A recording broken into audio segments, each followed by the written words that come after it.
Hi, everyone.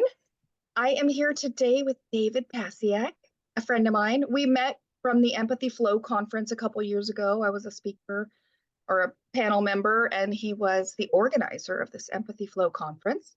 That's how we met. But we're here today to talk about AI. And um, David, where should we begin? Where's a good place to start? Um, well, so I think we should talk about AI and leadership, maybe. And Yes. maybe a good place to start would be there's so much talk today about AI. It's like it's constantly in the news, it's on every media channel, it's constantly on social media, we're constantly getting bombarded with ads. And I feel like we're always shown these pictures of robots and everything's fast and blah blah blah. It's all this stuff about the future. And what I think is really is missing in a lot of this discussion is it's this way in which we can collaborate with AI, and also the way in which I would say people who are more experienced leaders or people who are maybe might not think of themselves as being very technical people actually have a lot of transferable skills in terms of interacting with AI, especially tools like ChatGPT, because ChatGPT basically you're typing text and you're interacting and you're creating a strategic dialogue. So you're not just having a casual conversation, and you're not just copying and pasting prompts. You're actually trying to figure out, okay, how do I accomplish something? You might be, creating a marketing plan, or you might have an idea that you want to develop, or any number of different types of things. But people who are more experienced, and I would say especially people who are polymaths, are constantly trying to think of new ways to engage in dialogue, new ways to think of different ways of looking at things. And that's really, I think, the thing that is the most exciting about AI is it's not so much thinking about it as this and through this kind of conventional master servant relationship of like, I'm just going to use these tools, or I'm just going to tell it what to do, or whatever. Or flipping that narrative and thinking, oh my God, AI is going to take my job, and you're going to have this kind of humans versus machines type of scenario, which is the thing that we hear about in Hollywood movies all the time. This sort of Terminator type of scenario. Instead, we should think about how are we going to co-evolve and co-create with AI, and how can we take the leadership skills that we have and things like empathy and creativity and resilience and these kind of human-centered skills, how can we take those skills and qualities and interact with AI to help to augment and create something better than we can do by ourselves? So instead of think of them more as like a collaboration or interaction partner. That's the thing that I've been the most excited about with AI, and that's the stuff that I've been working on. Awesome. You know what comes up for me too, because I've given thought to this concept that hasn't really existed. Michael Araki has written about it, and I've written about it, though I haven't shared it. And other than the two of us, I haven't heard anybody talk about polymathic leadership. Mm-hmm. Um, and I think in the age of AI, where an operator is managing polymathic intelligence, which is what AI is, it knows about lots of things. If you're managing AI that's doing many different, whether it's marketing or strategy or whatever it may be, like the operator of AI is going to be so much more effective if they are polymathic. And in a way, this is a kind of polymathic leadership that is being applied to AI. Like, do you see the need, David, for the operator or the not operator, but the co-creator or the human being involved with AI? Like, do you see what they're doing as a kind of polymathic leadership in some ways? Absolutely. I would say I would think about it this way.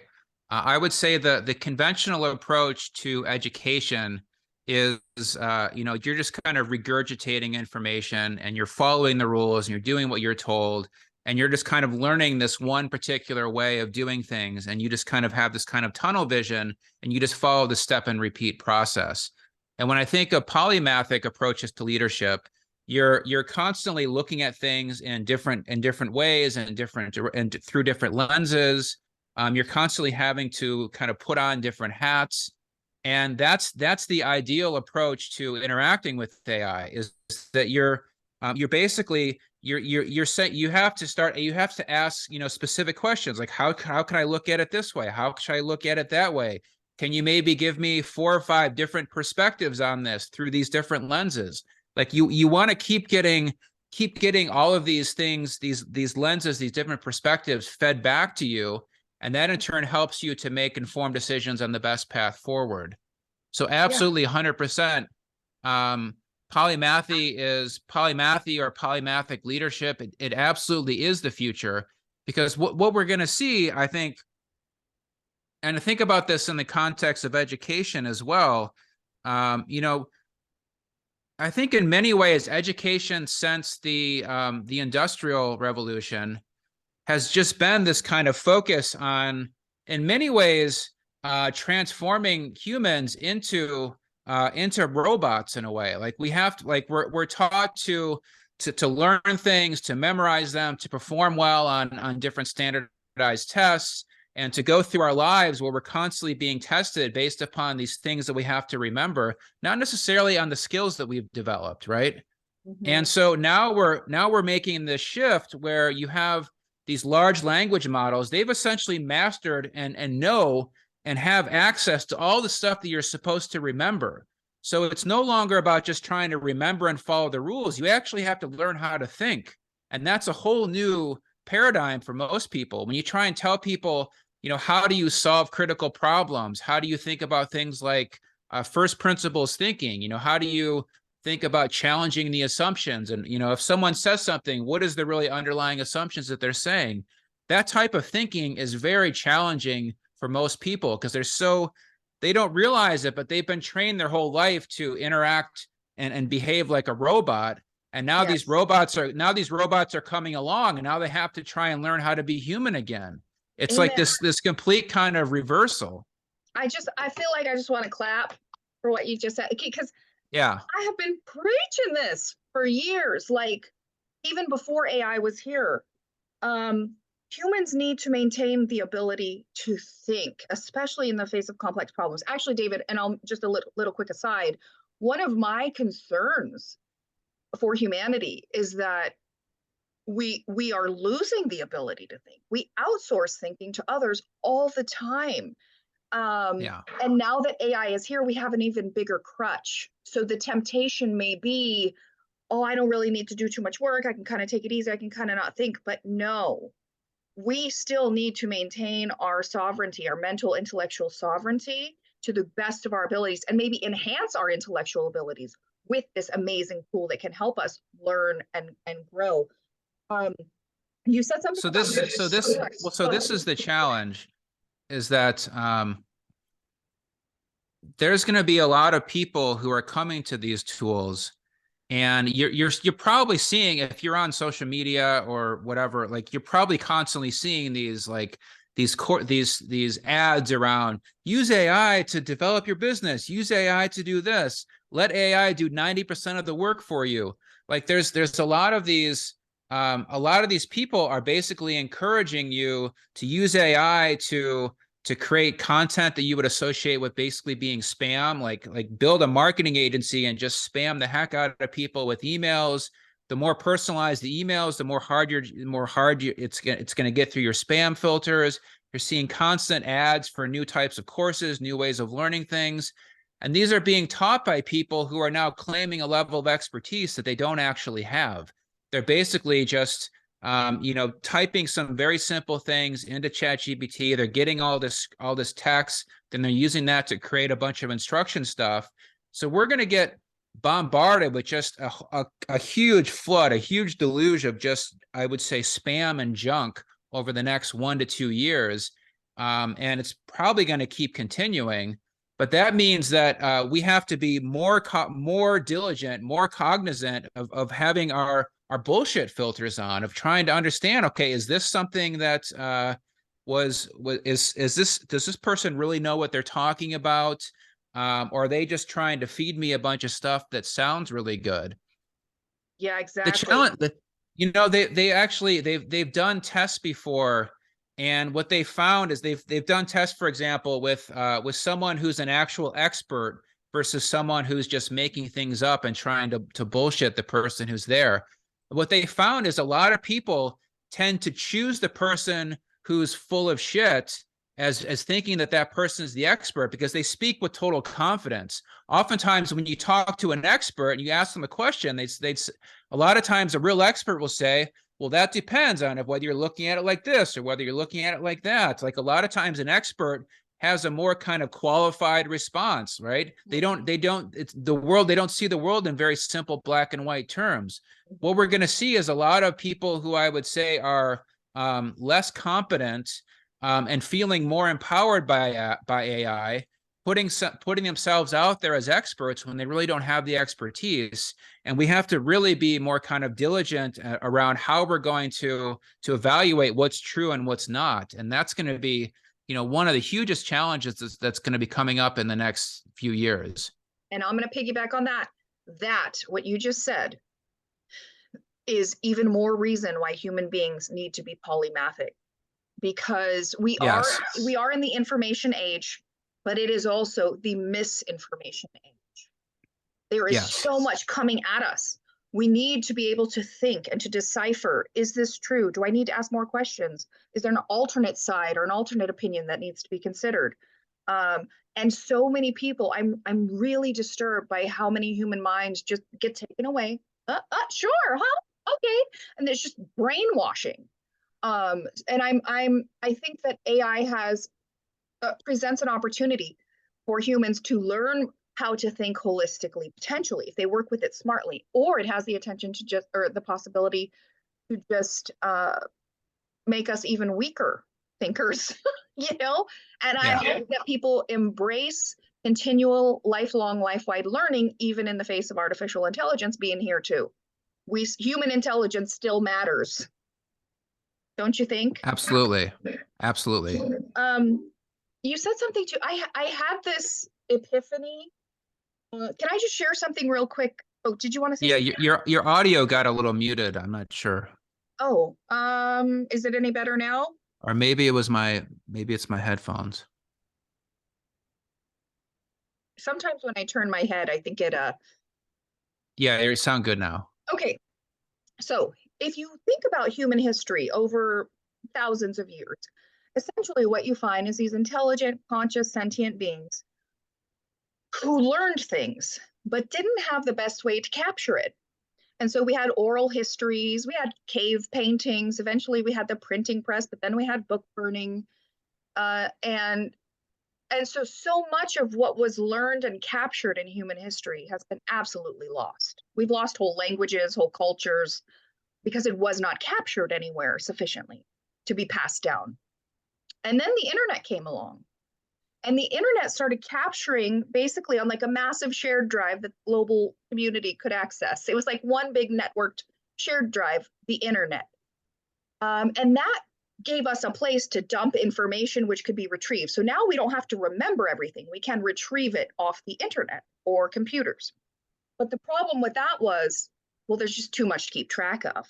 Like, what human being can really keep track of everything on the internet? I can barely keep track of my email, honey. Like, so AI is now here to not to help make sense of everything that's there because it's so much quicker in its processing speed than humans are. So we don't have to store everything, we don't have to remember everything, and we have this tool that helps us access it. That's basically what's happening now. Is that how you see it? Yeah, it's interesting because you gave that kind of survey of history stuff. I think that if you went back to the time that's often referred to as the axial age in like 4 to 800 BC, you started to see the rise of all these different civilizations in terms of like the Greeks and the Romans and the Near East and stuff coming up in China and India and so on. And a lot of those early civilizations, as they started to come up, they placed a very big importance on dialogue. They placed a very big importance on debate, a very big importance on understanding the things that you were saying. And in those earlier civilizations, you would have state philosophers advising kings and queens. And you would have the situation where people were not just memorizing things and doing what they were told. They were starting to learn, first principles thinking, and how do you challenge assumptions, and how do you become a great leader. It's interesting. This was this time where civilizations were all just kind of coming together at first, and this dawn of this new age of being across the globe. And in many ways, I would say that now with AI, where we actually have to have this kind of return to this classical way of thinking, this classical way of learning, this classical way of being, and that is inherently polymathic. So, the early classical education model, you would have, multiple tutors who would come in and teach someone in a variety of different subjects. And you would want that person to get to the point where they felt like they were, the term Renaissance man or Renaissance woman, this kind of having a broader understanding of everything, reading classical books, all these types of things, developing your ability to think, your ability to challenge assumptions, your ability to creatively solve problems. Mm-hmm. That was the initial foundation of education. And somehow we lost that in an effort to try and standardize how people should, to kind of moving people through school. There was this assumption that basically when you graduated school, or you graduated high school or college, you would have a job waiting for you. And then when you got into the job, the job would actually teach you how to do things. That's no longer the case, right? A lot of people graduating college today, or graduating high school or whatever, they can't expect a job to be there for them. So it's this kind of huge fundamental crisis where you have all sorts of people who are, they're coming of age and wanting to get out in the world and realizing that they've learned absolutely nothing, that our schools have done almost nothing to prepare them for the world that's coming. They're literally training people to behave like robots to enter a world where robots can do those things better than humans. It's like I'd say there's a huge crisis of meaning that we're going to face in the next, 10, 20 years. And it's going to be really challenging because at the same time that there's this crisis of meaning, we're just going to get bombarded with a whole bunch of copycat crap from people that don't know what they're doing. And it's like, how do you, I don't know what the answer is, but it's going to be a huge challenge. And I think everyone who's talking about AI is just focusing on the technical aspects of it and thinking of it like there's this new technology I have to learn. There's these new tools I have to learn. They're not thinking about how they have to adapt as a human being to all this stuff that's going on. And that goes back inherently to classical education models. It goes back inherently to this kind of polymathic leadership model that you were talking about earlier. Yeah. Like 100%. Yeah, absolutely. One other thing I wanted to mention too, in that sort of timeline where I was like, well, here's where we started and here's where we're at now with the internet and AI. Something I want to point out that many people may not think about is that nowadays, if something's not on the internet, it's at risk of extinction. Like if things are captured in the real world, in the physical world, and it doesn't get digitized, pretty soon it's just going to be irrelevant and lost. And so there's that to consider too. It's not, everything on the internet is not everything really still.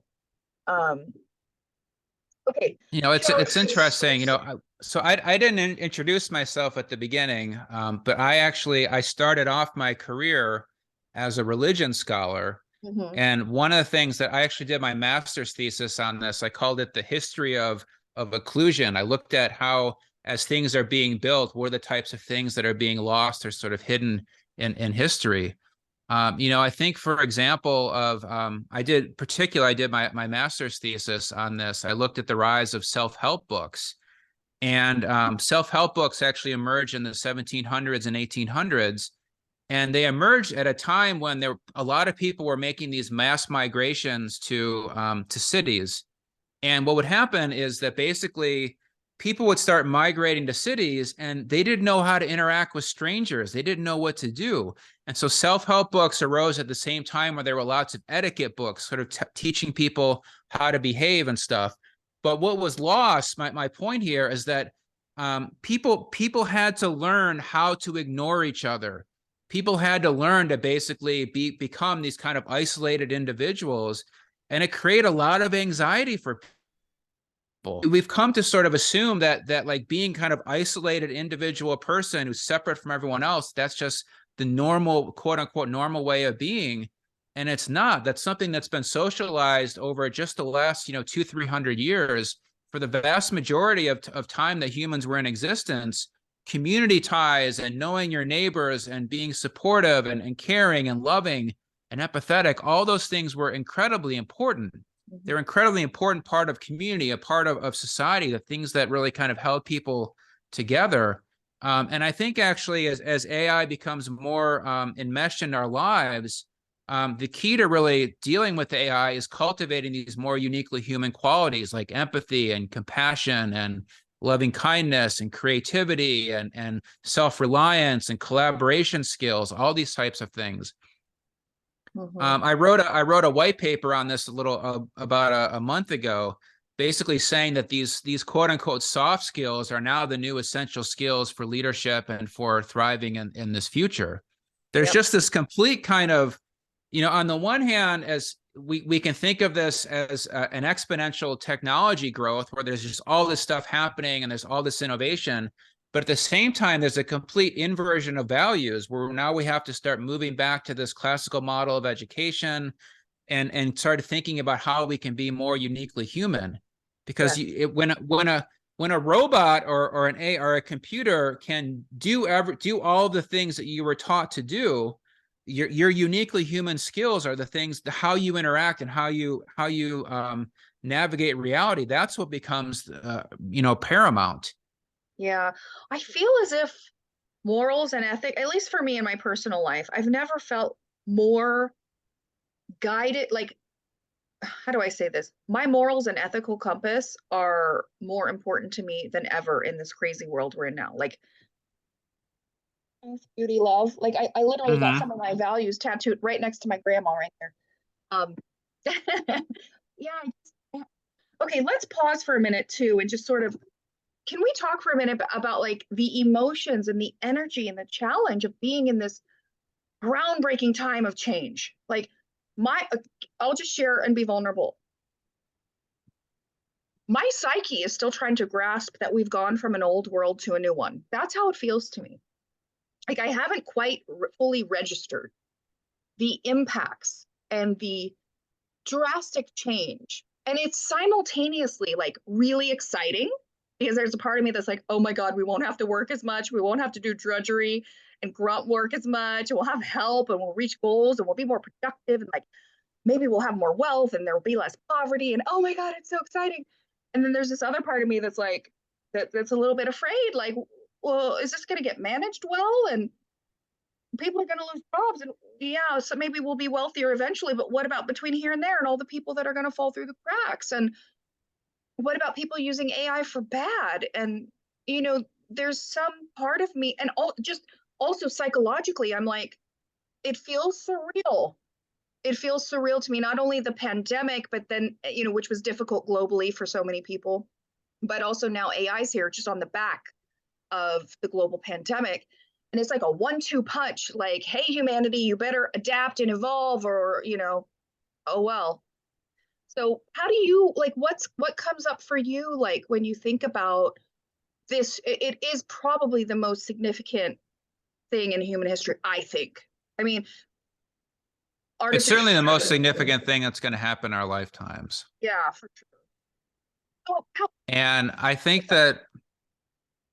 people in the future will look back with a sense of fascination and wonder at how we did a lot of these things manually without AI assistance. There's a quote by Jack Dorsey, the founder, one of the co-founders of Twitter. He said, all great technologies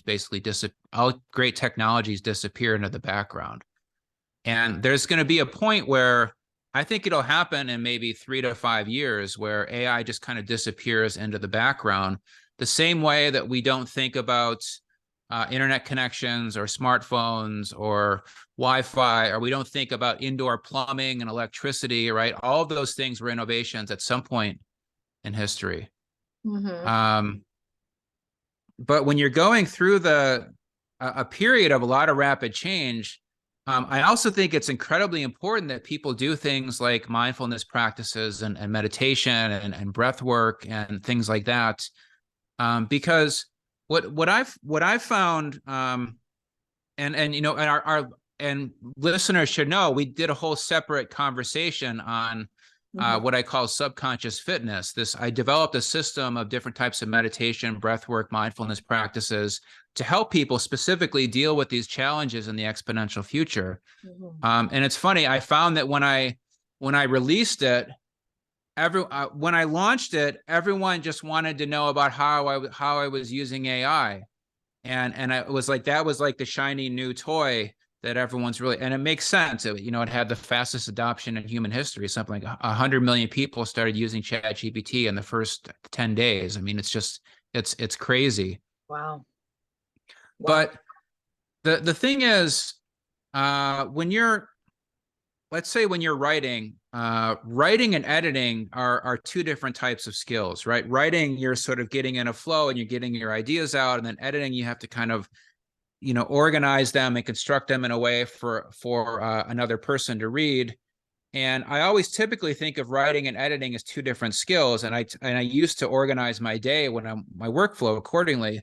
But when you're interacting with AI, you're constantly writing and editing at the same time, because you're writing something, then you have to very carefully evaluate what it said and provide feedback, and it's organizing things in a much faster way than you would typically, like, I'm finding I can accomplish in a day what might have typically taken me a week or 2 weeks in terms of writing papers and doing really types of in-depth synthetic analysis and research.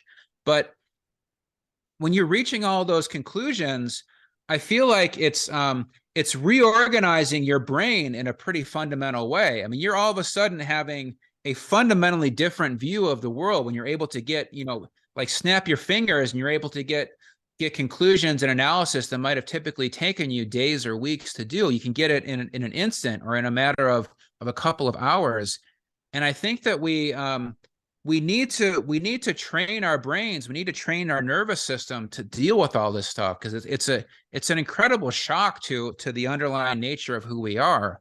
Mhm. Um, and it's like the trouble that we have is, like, we have to kind of figure out how to do all this stuff at once. We have to learn how to use these new tools and interact with AI, and it's happening exponentially faster and faster. At the same time, before AI, people were already having record high numbers in terms of depression, anxiety, and stress, and addiction, all that sort of stuff.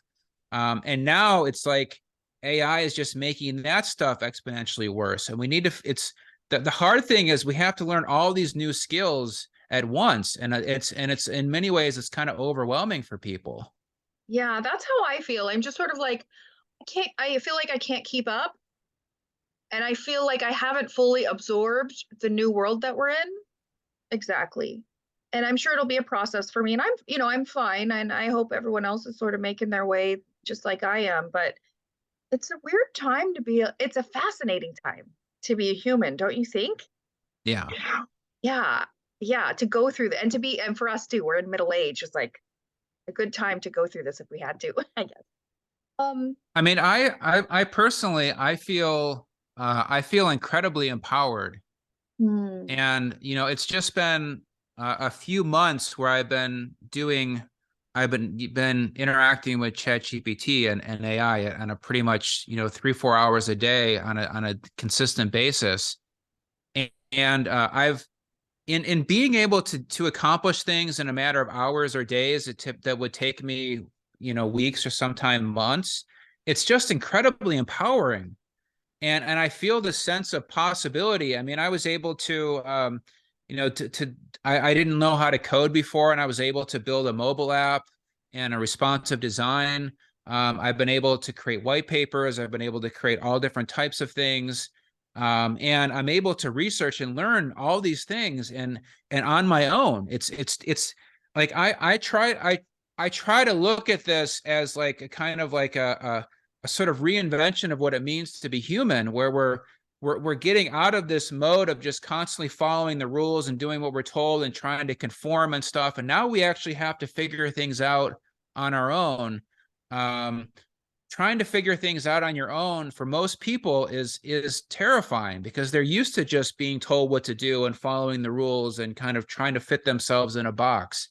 But I think if you're a polymathic person, if you're, anyone who's listening to this is probably someone who's been constantly learning different types of systems and approaches their whole life. And I would hope that they do not feel overwhelmed and look at this as really an opportunity to grow and evolve as a person, and to do it in a conscious way as well. Yeah, here's the funny thing about technology. And by the way, I consider technology not just computers and the internet. Like language is a form of technology. Like there are many tools that we have developed to enhance our lives. And AI certainly is a tool humans have created to enhance our lives and make the world a better place, hopefully. But the thing about tools Absolutely. is that yes, we create them, but it doesn't end there because their existence then impacts us, what we become, how we think, how we evolve. So now we have this really powerful tool we've created, which is absolutely going to impact humans and individuals in incredible ways. Like it's a very powerful technology and tool in that way. It's not just, Absolutely. it's I'm not articulating this very well, but it's not just any old tool. This is a game changing tool to free us, Yeah, hopefully, to be more human. in the same way that things like meditation and breathwork practices and things like that are also tools. Yeah. One practice that I found to be especially helpful is it's just a very simple meditation practice where you concentrate on. I mean, often it's referred to in among religious and sort of mystical traditions as the third eye, but basically the point right in the center of your forehead is also the point where the right and left hemispheres of your prefrontal cortex come together. Mhm. And when you meditate on that, when you just kind of meditate on that space between, what you're doing is you're cultivating a sense of like energy and harmony and flow between your right and left hemispheres. And you're cultivating a sense of like, flexibility that I think you need in terms of dealing with these tools.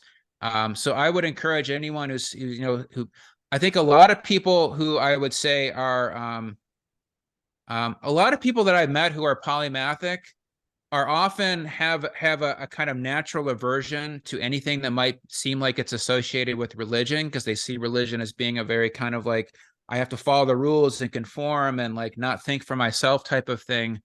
I would encourage anyone who's listening who may have had that type of view around religion, to not think of things like meditation or breath work or practices like that as something that is associated with religion. I would rather, to go back to your language you used earlier, to think about that as a tool that you could use, in the same way as you would go to a gym and you would use a particular machine to exercise particular muscle groups, or whatever. Mhm. You can think of these practices as ways to train your brain, to train your nervous system, to deal with all of these challenges that are coming up, from just being constantly bombarded by stimulation and constantly trying to navigate this challenging world that we're entering. Yeah, for sure. Like I feel as if I have this human meat suit that was designed and evolved over many thousands of years from my ancestors and all of humanity, really, to deal and cope with a certain amount of stimulation and information and demands. And then now we're in this world where, like you said, it is exponential. Like somehow we need to like keep up quicker. And at the same time that we may be free to relax a little bit more, there's also so much going on. So I think the tools that you've assembled in a very polymathic way, by the way, from all different kinds of practices and religions and wisdom from the ancients, even, like you've assembled these tools together to kind of help root us and ground us in our bodies, even though we're overstimulated, I think, right about now. I can't, just my phone. I got text messages. I got emails from like 10 or 15. I don't know. I got social media. I got WhatsApp. I got Facebook Messenger on, it's like just my phone. It's like I can't keep up with just that. Never mind like everything else in my actual real life, you know? Yeah. So I think that's the challenge is like how to calm down, keep it together, simmer down now in the face of like, that's where we're at, I think. Yeah, it's interesting. I spent about 3 years developing the subconscious fitness system. I started off my career as a religion scholar, and um, I would constantly adapt my practice over the years based upon what was going on in my life. So, for example, there were times where I was traveling and going to 20 to 25 countries a year, giving talks and workshops, and I would do a lot of things, practices to kind of raise my energy and have more focus so I can get on stage. And then I would do other types of things that were more kind of activating my pineal gland or more kind of heart-centered stuff based upon whether I wanted to be thinking about the future or whether I wanted to be more kind of empathetic and cultivate emotional intelligence and stuff like that. Um, and I developed this because I saw all these, I anticipated a lot of challenges coming from AI. And I felt like I wanted to teach people who, I would say are intelligent people who how to make informed decisions about building a practice, because there's so much just kind of woo woo, you know, like irrational, fluffy stuff around meditation and breath work, and I want to teach people how to make informed decisions about practices to sort of train and prepare themselves. But what I didn't anticipate was when AI eventually came, how fast the adoption would be. I had no idea that it would happen. That 100 people would start using ChatGPT within a week, or I didn't anticipate that platforms like Midjourney would be able to create incredible visuals that rival some of the best artists and creatives in the world. I had no idea that all this type of stuff was going to happen so fast. Mm-hmm. And so I kind of took a step back, and most of my career was spent doing dialogue-based approaches to teaching innovation and problem solving and creativity. So I did a bunch of books that were series of thematic interviews with some of the world's leading innovators. People like Seth Godin, who's sort of considered like the top marketer in the world, Adam Grant, Brian Solis, and a bunch of people. And in the past, I would go doing workshops, and people would have a copy of my book, and they would go through an interview, and then they would present their ideas to the rest of the group, and I would start facilitating a dialogue. And in the course of a few hours, people would learn how to innovate, how to solve problems, how to create by having this type of facilitated dialogue. And I realized that those same types of skills, in terms of dialogue and first principles thinking and creative problem solving, a lot of people have those skills, and those are very easily transferable to interacting with AI. It's just there's so much of a focus on the technical stuff that they're not aware of what to do or how that might work. So then I developed another system based upon the type of approaches I've been doing in terms of teaching innovation, strategy, stuff like that, how to use AI in a strategic way if you're a leader or a founder or a coach or something like that. So instead of this kind of copy paste approach that's been, the traditional way of teaching and doing things, coming from our broken education system, let's actually learn how to do this for ourselves. And Yeah. because I think that the copy paste approach can be helpful in the beginning, but these skills of interacting with AI, these are things you're going to have to learn how to do this stuff for the rest of your life. This is like a fundamental shift that's happening right now, as significant as like the invention of the automobile, or like the discovery of fire. Like they're very fundamental shifts in the history of humanity, and it's hard to fathom it because we're living in it right now. It's only Yeah. just been a few months, right? It's brand new. Um, yeah, it's moving quickly. And it makes me go, Yeah. how much more are we going to expect to move quickly? Like, are we done or is it going to be a lot more? Like, that's kind of where I'm at. Like, I don't know how much more rapid, accelerated. That's my mind can handle right now. That's kind of where I'm at, but I'm kind of a dinosaur too. Just just yesterday, Apple just released their augmented reality headset, mhm. which looks amazing. I mean, but in 5, 10, 15 years, it could be that we have the same type of technology within just very simple glasses, or within and maybe even within contact lenses. There could be a way in which people are Oh yeah. walking around and they're interacting with the digital layer that's layered on top of reality. And True. that could completely change things. Oh yeah. Ray Kurzweil, he's a tech guy. He works at Yeah. Google, and have followed his tech predictions for many years very closely. And he predicts, like with absolute confidence, that virtual reality will become so realistic that we will not be able to tell it's a virtual reality. It will feel just like real life. Yeah. And that is coming. It's just a matter of time. And it sort of begs some questions for me, by the way, like, well, I Well, don't know what this is people, today.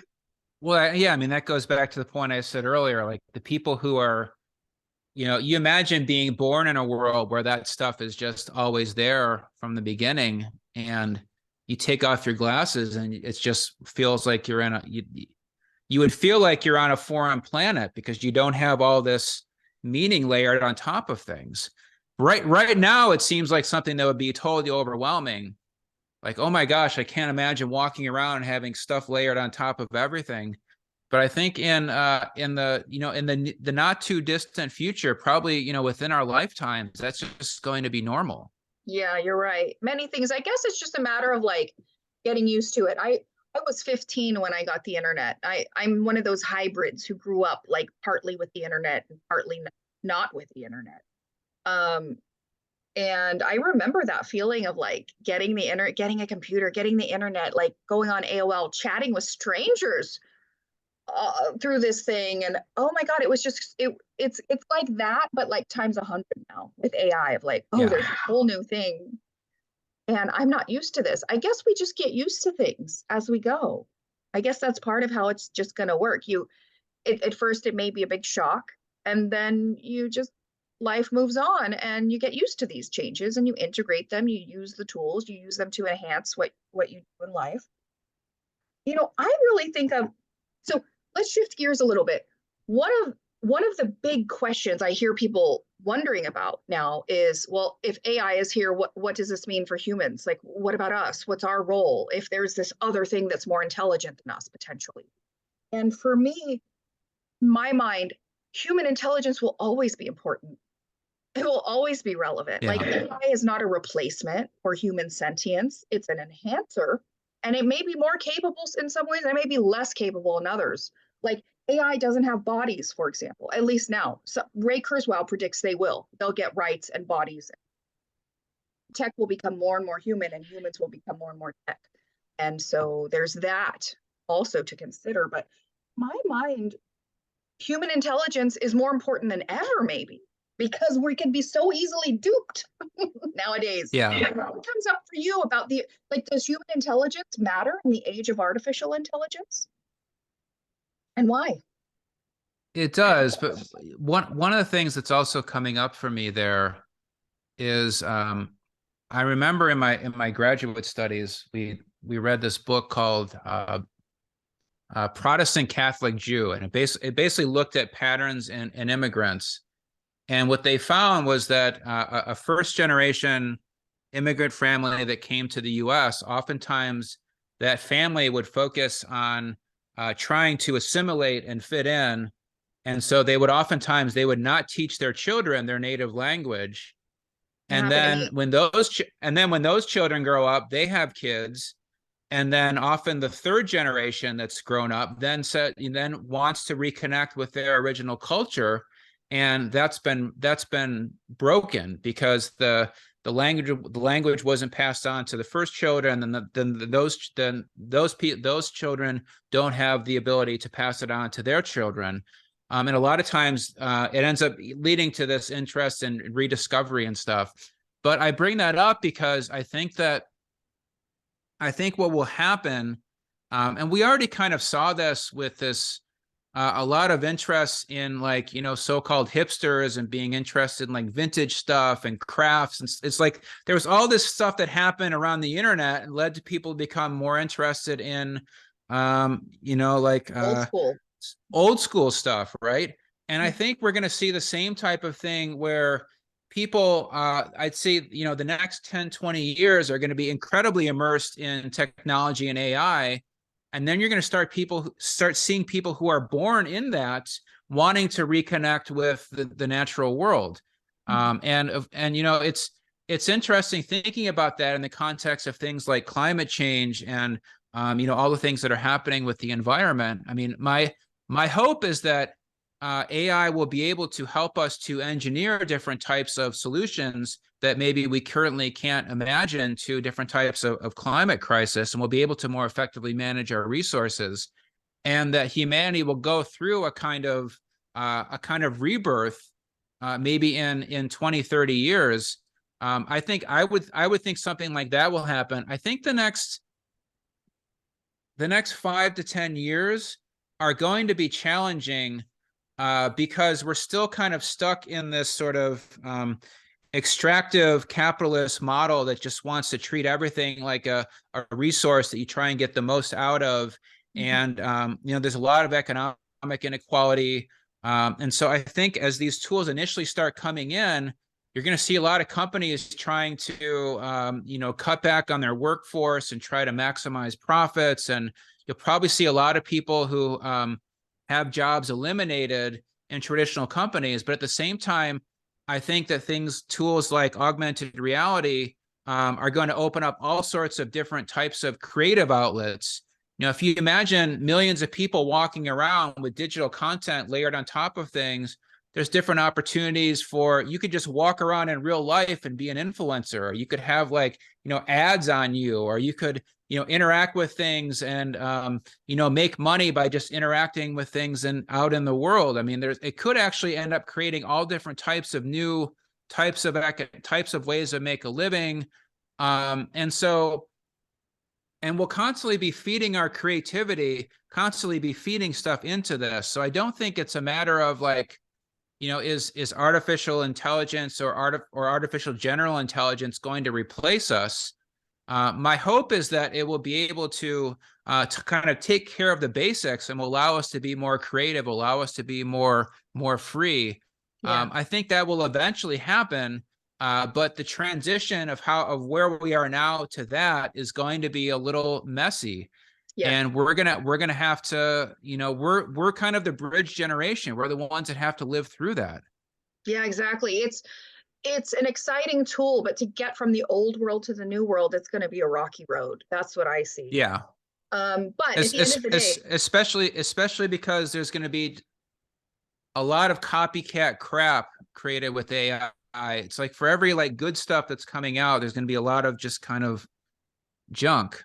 and also the economic impacts of it, and the job losses, and Yeah. the job shifts. And at the end of the day, I'm like, I'm not so sad to let go of grunt work I don't want to do and have hated doing, But for Yeah. people who have debt, who didn't save, who, it could be a really rough time if they do lose their job, and if they're not polymathic, if they haven't got a bunch of tools in their toolkit and a bunch of capabilities, if they've been a narrow specialist and then that job is automated. Well, those people I'm worried about, what happens to them. And I don't have the answer to it, but I hope that they'll figure out a way, to make it through. I'm worried. I think that's Yeah. the hardest part of this is the economic impacts of people, especially Americans. Man, debt is just nothing here. It's like normalized to be in incredible debt in the United States and to sort of live this financial lie in some ways. And for people who have opted to do that and who don't have polymathic capabilities already in place,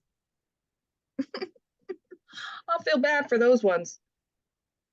Okay. Can we talk about oversight of AI for a second? Like, does it need to be overseen or managed? Like, do you have any thoughts on that? I think there needs to be some type of regulation. The challenge is that the technology is developing so fast. It's hard to put regulation in place that's going to keep up with the development. And so I think what needs to happen is there needs to be some type of regulation. And I'm not exactly clear on what that looks like. There's been so many debates around this. I made a decision that I'm not going to focus on that. I'm going to focus on learning how to interact with the tools and kind of keeping up with the pace of technology, and understand that the regulatory issues are going to be taken care of by the people that are running these big companies. But I think there needs to be some type of regulation. At the same time, there also needs to be some type of self-regulation by companies. And so there needs to be, companies need to be thinking about things much more ethically. I think we're seeing that with a lot of these big AI companies, that they are thinking very much about the disruption to jobs, or thinking about what happens when AI gets incredibly powerful. Is it going to potentially turn on humans, or all these types of worst case disaster scenarios? I think a lot of people are thinking about those things and trying to put sort of breaks and check marks in place. I don't know though. I don't know what exactly that looks like in terms of like a very kind of practical way. Yeah, I don't I know know what it right looks like. now, I know right now it's like you have tools like OpenAI, for example, and they're kind of like they're at the center of the ecosystem, and then you just have thousands of developers building stuff on top of that. And so those, it's kind of like this sort of spokes from a wheel scenario. And I think we're gonna continue to see stuff like that, where you'll have these very big companies being kind of the engine behind everything. We may see a lot of open source alternatives popping up. There's a number of them, but at least right now they don't have the sophistication that some of these larger models have. It could be that does happen, and the difference between them becomes much more minimal. The big challenge around regulation, though, is that if you have a bad actor, these tools are readily available to them, and there's nothing that you can do to stop a bad actor from using them. So you have to imagine that large language models like ChatGPT have basically been people have figured out how to clone them and how to basically create them for about $500. All you need is a fairly a certain type of processor. Um, and so I don't. The big question is what happens when a bad actor tries to use this stuff. Similarly, it's like people that have no ethics.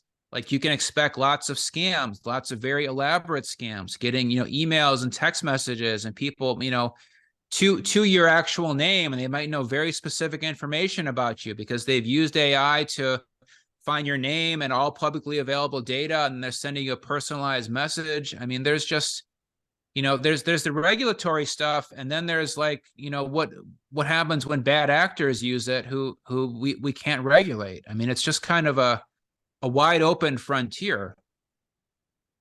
Yeah, exactly. I just get this feeling like whether it's humans or AI, ethics and morals are just more important than I've ever felt in my whole life. Like Yeah. to make good ethical moral decisions in the face of everything happening. So I hope whatever happens with AI, that morals and ethics and goodness, become a part of what it strives to do, like good people would do. Um, can we talk a little bit more about polymathic leadership? Because I've spoken very little about this concept, and I think it's very Yeah. applicable to AI as well. So, okay, so let's shift to polymathic leadership. In my view, leadership, and by the way, I worked at the Center for Leadership Development, which is part of the federal government, for almost a decade, and I worked in the leadership development field. And someone is more likely to be effective as a leader of a narrowly specialized group if they can be narrow specialists. Like if you're just managing a group of narrow specialists, well, you should probably have been one of them in the past. And then you know what's going on, and if you've got some people skills and some leadership skills, you can lead that group effectively, that group of people. But if you have a diverse group of people from different backgrounds, like if that's the level of leadership you're operating in, or if you are using AI, if you are leading, prompting, guiding, refining, editing AI, which is polymathic by nature, then it necessarily requires someone who, in order to have the best product anyway, it requires someone to think in a polymathic way to do polymathic leadership. Otherwise, you get the stupid fluff that you're talking about because the operator doesn't know what they don't know, and the AI doesn't know what it doesn't know, and the AI is not going to do what it wasn't asked necessarily, right? So for me, polymathy is more critical now than maybe ever. Yes. What comes up for you when I say that? Like, how important do you think it is for people to be polymathic, especially when they're working with AI tools? Well, I think it's essential. I think that, I mean, I've been this way my whole life. And my original discipline was religious studies, and religious studies is basically a hodgepodge of kind of philosophy, psychology, history, anthropology, and so on, just kind of in critical theory, kind of pulling all these different disciplines together into one field. Um, and I think, this goes back to what we were talking about earlier. There's so much change, and there's so much stuff going on right now, and things are going to be breaking, and we need to learn um, how to navigate a world where everything's constantly changing and things are constantly breaking. And I wrote something about this maybe a couple weeks ago, that the key to leadership in the future is also understanding when to rely on AI and when to think about things in terms of being uniquely human, and how do you find that and navigate that tension. Um, and Good point. so, with like these large language models, they're able to pivot into into an infinite number of different directions. But you can talk about, I want to know it from this perspective, I want to know it from that perspective, and so on and so forth. And we have to figure out now, it's not a matter of like, following the rules and staying within one particular discipline and just sort of doing what we're told. And like, we have to keep doing things this particular way. We have to be adaptive, because when the world is constantly changing and the ground is being pulled out from underneath you, you have no choice. You have to kind of, look around and evaluate what's going on, and question assumptions. And I think that we can call this polymathic leadership. We can call it a kind of return to an earlier way of thinking, a more kind of classical education model where you kind of learn everything and are able to make informed decisions. But it's absolutely essential for the future it's for the future of leadership and for the future of humanity. We have to be this way. Yeah. I don't know what happens to you think of, you mentioned you were in like leadership training. I don't know what happens to leadership training now. Like when it's like we have to train people in an entirely different way. We have to start training them from the ground up to think this way. Yeah. And which means like completely reorganizing our education system. I mean, it's really Oh, it's yeah. there's a radical shift that's happening right now. It's Education like, and learning need to be totally rethought, in my opinion, because we have built our entire educational systems off of bank. It's called banking education. Let me deposit information into your head yeah, like I would deposit money in the bank. Like you're a robot and I'm just going to program you. And we've dehumanized ourselves in that way by becoming machine like and giving over our mental sovereignty to people who want. And we're programmed all the time.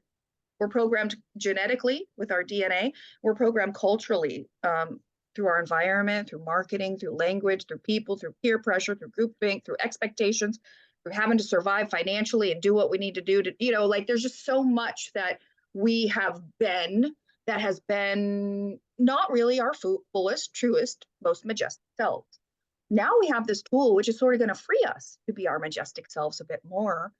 And so education, in my view, and continual lifelong life-wide learning really should be more about the individual in question having some agency and designing their own learning journeys a bit more rather than some outside entity making you memorize and see what they deem appropriate, which may be helpful and it may be a waste of effort.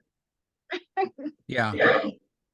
Yeah, the I mean, education. it's kind of like the shift that's happening now. It's kind of like, you know, when we were growing up, when we were little kids, before there were smartphones, you probably remembered everyone's phone number. You know, Yes, now you can probably remember the phone number of the house you grew up in. You know, I you could do. remember your old friends, I or do. you would remember directions. And we've already seen this Yep. shift that's happened where with smartphones, I don't know anyone's phone number anymore.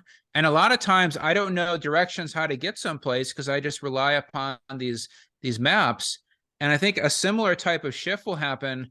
Like if you think of education, now we're at a point where you don't necessarily need to remember anything. You it's good to have a conceptual understanding of how the pieces fit together, but you don't need to remember all the specific details in a way that you used to. But I would like to think that as our as we as AI becomes more integrated into our lives, that actually having this kind of second brain in terms of having access to this infinite number of facts and knowledge and stuff like that, that will be incredibly liberating. I Yeah, mean, it's for kind of sure. it's analogous to, like, you know, the Matrix movies where, you know, they just download things and they automatically know them. But it's kind of like that. I mean, the shift that's happening, we're getting, it's like if your entire education system is based upon this bank deposit type of model, and now all of a sudden you have an infinite amount of stuff in there to access, well then why keep training people to learn in a way that actually is inferior to what AI does? Yeah. Yeah, we don't need to memorize as much. We don't need to even know as much, but we need to be able to have a BS meter and ask the right questions and engage in critical thinking Yeah. and other types. Like that is the critical. I think adaptability and critical thinking are like the skills everybody needs now because of the exponential world we're now living in. You got to be adaptable and flexible. Otherwise, oh, it's going to be a hard journey. And and you've got to be able to think for yourself. And Yeah. that's really, polymathy does help with some of that. I mean, also polymathy gives you backup plans and safety nets in your poly capabilities. So if your job gets automated, well, you got other, I'm not in government, but I do real estate, or that sort of thing. Um, you And know, at the same time, you have to really be, I feel like you're really with when there's so much change going on outside, you really need to be connected with your intuition and your heart and the deeper sense of what you believe is true. Because if you're just constantly focused on the outside and you're constantly just kind of bouncing around like a pinball, then your mind is going to be really kind of frazzled and reactionary, and you're not going to make the informed decisions that you need to. You're going to be making them from a place of anxiety and fear and mhm, scarcity and nervousness. And that's not the way we want to live. I mean, that's why there's so much depression and drug and alcohol addiction, all these types of problems, is because people they're constantly in this like this that like that's mhm. like that's a lot of people's everyday experience of the world. And I think that they're so addicted to the negativity that like every night they sit down and watch the news because they're ready to be angry. It's like, oh my gosh, what did those people I disagree with, what did they do today? Tell me. Like, and they go and they sit down and Oh like, oh God. yeah, I hate it. And even like our whole I feel like I'm on a bit of a rant here, but it's like even our That's okay. whole like even all of our like television and movies and stuff, it's all like around this kind of, terrorizing people and anxiety and thrillers and like it's Because money, if it bleeds, it yeah, leads. If it gets attention, yeah, if it's not normal life, but it's intense. So we're living, but that version, like, by the way, I studied media at the Annenberg School for Communication for 4 years. And my favorite book ever is called Four Arguments for the Elimination of Television. Like, I'm very careful about specifically media programming and just storytelling and narrative from any source, really. And it's crazy to me how many people think that the news is reality. It's a sliver of reality that's sellable by a business that exists to make a profit and give people jobs. So when you see something, especially mainstream media, now social media is a bit of a different animal, right? Like I haven't monetized this. I do it because I care and I think about thinking and information and promoting Polymathic. So that's why I have this channel here. But mainstream media is like very old school and also conglomerated. Like there's just a couple of companies who just manage all the narratives in most, there's just a few handful, at least in the yeah, United States that I know. I don't know foreign markets as much, but and I'm grateful to media. They can help keep, democracy in line and they can spread information that's critical. Like there are good things that mainstream media and news in particular does, but it is not real life. And I think people kind of forget that. Like, oh, they're not telling you about the good stories or the humdrum boring stories, because it won't sell. But that is also an even bigger part of our reality frequently is the humdrum, the boring, the day-to-day. And it's easy to lose sight of that and just get wrapped up in like the hyper exponential, oh my God, look, if it bleeds, it leads. Crap. That's not really. The map is not the territory. Like a representation of reality through someone else's paradigm and lens is not real reality. I'm all about experience real world yourself. Think for yourself as much as you can. I haven't watched the news in years. I don't even have a TV set up in my place right now. Like, I don't like to be programmed. I like to seek out what information I want and go get it. You know what I mean? mm-hmm. Um, One other thing I want to ask about too before we wrap up is so humans are going to be partners with AI. Like that, it's here, and it's going to just get more and more of that. Like as different tools, different AI tools will come out too. It's not just ChatGPT. There's many other ones that are already on the market and will be continuing to grow.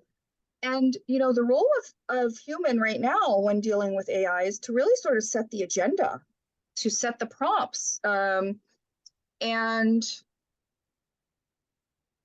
I think I'm just sort of hammering home what we've already said, but just like to wrap that up, like it's really important to be able to engage in systems thinking. Otherwise, you're going to produce fluff that's not useful because you didn't ask it about this and you didn't integrate that and you didn't think about this unexpected thing over here.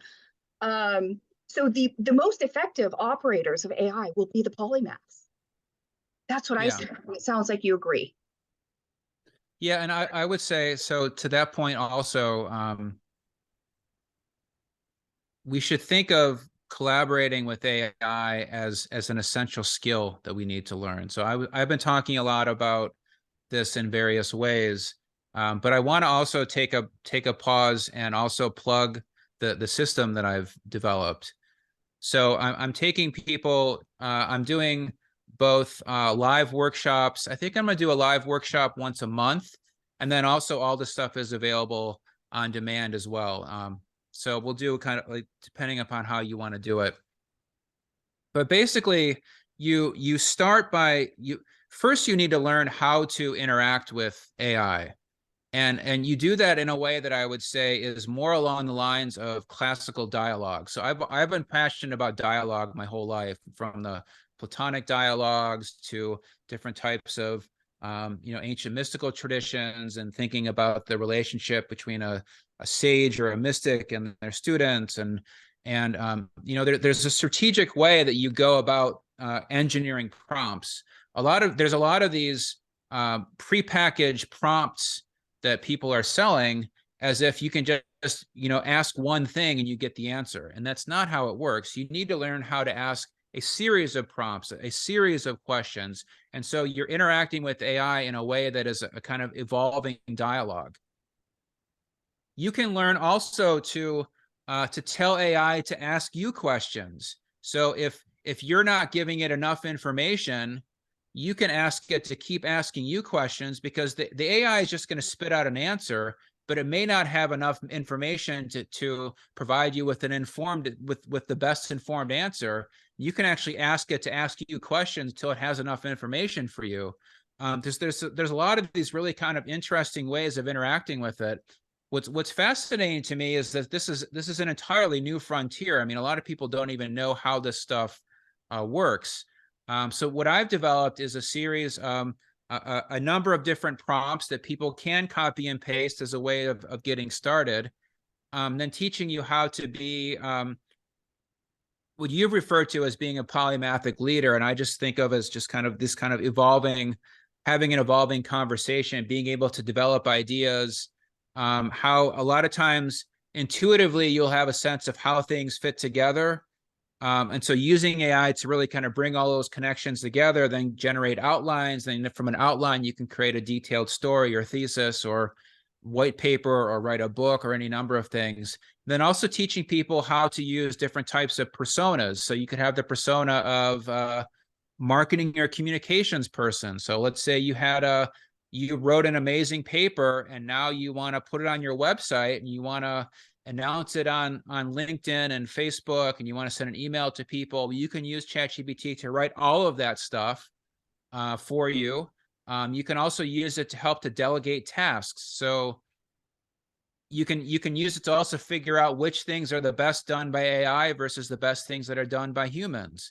So if you have a million things to do, you can start creating a task list and then create a specific task for specific people. And then you can get a link from ChatGPT and share that with someone, and they can see all the stuff that you've created. So there's all these really kind of interesting ways that we can utilize these tools and integrate them into our daily lives. And I would say that people who would consider themselves polymathic, if I'm sure you probably do, if you've reached the end of this interview, you have a lot of skills. You have a certain way of thinking, a certain way of approaching problems, that you have a tremendous amount of skills that you've honed your entire life by being a polymath, by constantly learning new disciplines and reading new things and trying, shifting around and so on and so forth. You have all these skills that are transferable into this new age of AI. You just need to learn how to interact with AI in a way that's applying those skills. And so that's really my goal. I've referred to what I'm building as an AI C-suite, because the term C-suite refers to the executive leadership team. So it's a CEO, your CMO, your head of marketing, your head of strategy, operations, and so on.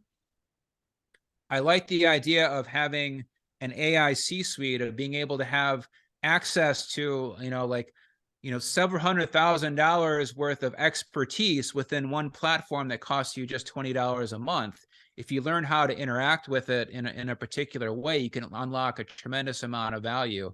But I would say that what I'm referring to as that can be kind of sliced and diced or reframed in any number of different ways for people who are polymaths. That we really need to learn these key skills in terms of like questioning assumptions and first principles thinking and creating engineering prompts and having strategic dialogue and so on and so forth. Those are the skills that polymaths have been developing their whole lives, often intuitively. And now it's like with AI, you have a chance to take all these skills you've learned your whole life and use them in a way that is now an incredibly valued skill. Yes, that's one of the points I want to end on, is that, for a long time now, for a couple hundred years in humanity, like specialization has been prized, and hyper specialization. And now we're in this new world where polymathic talent is going to be, or is in demand now, much more than it ever was. So I find it incredibly exciting time for polymaths because finally all our skills and capabilities are like, well, yeah, now they're going to be appreciated. For a long time, polymaths were seriously discriminated against because humans were seen as cogs and wheels and a human resource. Get in your cage of specialization, get in your silo, do what you're told. Don't think, put your blinders on. Like that was the narrative we were in for a long time. Yeah. Now we're in this different narrative where if you keep doing those and follow those rules, it's not going to work out well. So it is the age of the polymath that we're entering now, the age Yeah. of information and misinformation and artificial intelligence. But absolutely, this is the time for polymaths to shine. David, Yeah, go ahead. it reminds me, my grandfather used to tell me to, he told me to learn something about everything and everything about something. I think there is a balance between generalization and specialization, sure. and I think for polymaths, I think actually the developing AI interaction skills, what we think of as polymathic thinking or polymathic leadership, those are going to be essential skills that you're going to need for the rest of your life. And I think they will also be essential skills that are sought after by companies. So you may end up having a specific role within a company, but you become like the person who knows how to be a polymath, the person who knows how to interact with AI the best. Because the reality is not everyone's going to learn these skills. It's actually, I think right now is a huge opportunity for people who are interested in polymathy and constantly learning new disciplines and thinking and becoming an independent free thinker, all this type of stuff. That now is the time where all this kind of geeky people who were like, felt like outsiders. Now it's your chance to become an insider. Like those skills you've been developing your whole life are now going to be incredibly valuable. Yes, I'm here for it. Like, polymaths have had a rough road in the age of specialization, and now the age of specialization is it's dying out. I think we're still going to need specialists in some areas, absolutely. What we need to do is have polymathic generalists and narrow specialists and AI partnering together. If we do that, imagine the possibilities to move humanity forward. Yes. David, you are insightful, cutting edge, an absolute thought leader, polymathic yourself. It's really a pleasure to get to know you. It's a privilege. Likewise. And I think that you're really doing more in the AI space to create training and to learn it, figure out how to harness it. I'm so excited for the future for you in that regard. And I can't wait to see, what you offer for us on that front. Well, thank you. Do you have any And final? we can post a link to the system I've developed in the notes. Yeah. David's about to launch this whole program about how to effectively use AI. So Yeah. and there's not a whole lot of training out there right now because it's so brand new. I mean, he's really, really at the cutting edge of this. So thank you, David. I consider you a budding expert in this field now. I mean, you can add that to your list of things that you're expert in at this point. All right. All right. Well, thank you so much. Oh, my light just went out. Yep, and thanks everyone who stayed to the end. It's so nice. I'm grateful for the opportunity to share, and I hope that you've found this conversation beneficial and useful. Thanks so much for listening. Thank you, David, and thank you everyone for watching. Hope you enjoyed it as well. All right, bye.